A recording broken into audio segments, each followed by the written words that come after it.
Joshua chapter 18. The whole assembly of the Israelites gathered at Shiloh and set up the tent of meeting there.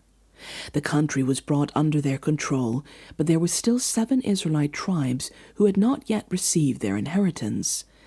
So Joshua said to the Israelites, "How long will you wait before you begin to take possession of the land that the Lord, the God of your ancestors, has given you? Appoint 3 men from each tribe. I will send them out to make a survey of the land and to write a description of it according to the inheritance of each. Then they will return to me. You are to divide the land into 7 parts.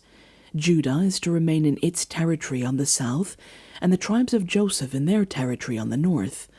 After you have written descriptions of the 7 parts of the land, bring them here to me, and I will cast lots for you in the presence of the Lord our God. The Levites, however, do not get a portion among you, because the priestly service of the Lord is their inheritance. And Gad, Reuben, and the half-tribe of Manasseh have already received their inheritance on the east side of the Jordan. Moses, the servant of the Lord, gave it to them." As the men started on their way to map out the land, Joshua instructed them, "Go and make a survey of the land and write a description of it. Then return to me, and I will cast lots for you here at Shiloh in the presence of the Lord." So the men left and went through the land. They wrote its description on a scroll, town by town, in 7 parts, and returned to Joshua in the camp at Shiloh. Joshua then cast lots for them in Shiloh in the presence of the Lord, and there he distributed the land to the Israelites according to their tribal divisions. The first lot came up for the tribe of Benjamin, according to its clan. Their allotted territory lay between the tribes of Judah and Joseph. On the north side, their boundary began at the Jordan, past the northern slope of Jericho, and headed west into the hill country, coming out at the wilderness of Beth-aven. From there it crossed the south slope to Luz, that is Bethel, and went down to Ataroth Adar, on the hillside of lower Beth-horon. From the hill facing Beth-horon on the south boundary, turned south along the western side, and came out at Kiriath-baal, that is Kiriath-jearim, a town of the people of Judah.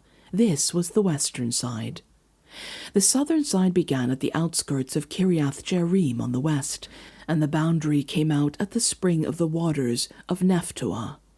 The boundary went down to the foot of the hill facing the valley of Ben Hinnom, north of the valley of Rephaim.